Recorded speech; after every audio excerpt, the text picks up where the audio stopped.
In reazione arriva nos carta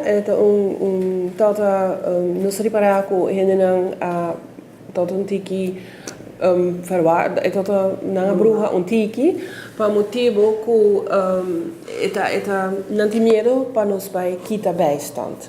Mica aclaria di parte di Departamento di Assunto Social que nos ahasi nos apone un strookje com informação que em dingen próximo luna não que te cobra bijstand lo por espera uma invitação.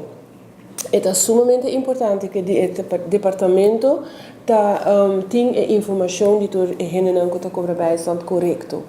A semana passada, por exemplo, ora que invitar uma pessoa, da resulta que a pessoa que porta nota bibando mesmo na rua.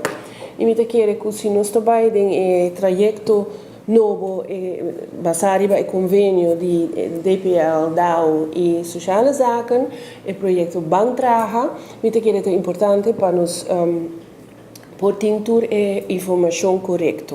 Se uma pessoa a cambia de adres ou a cambia de número de telefone, é facioso, porque se nós temos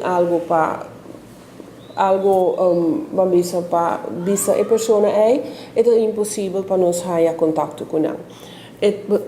Para cobrar bijstand é apoio do governo temporalmente e em momento que você tem direito de bijstand, não vai quitar febo. Se você tem direito de bijstand, você quer ter bijstand.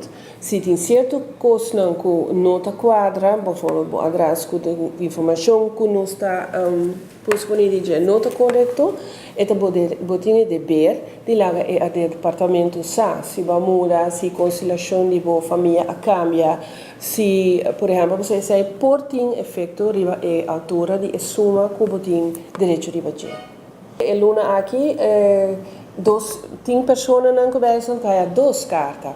Uma carta é simplesmente uma encuesta para nos fazer uma inventarização de necessidade de um grupo de pessoas com limitação para ir de brug.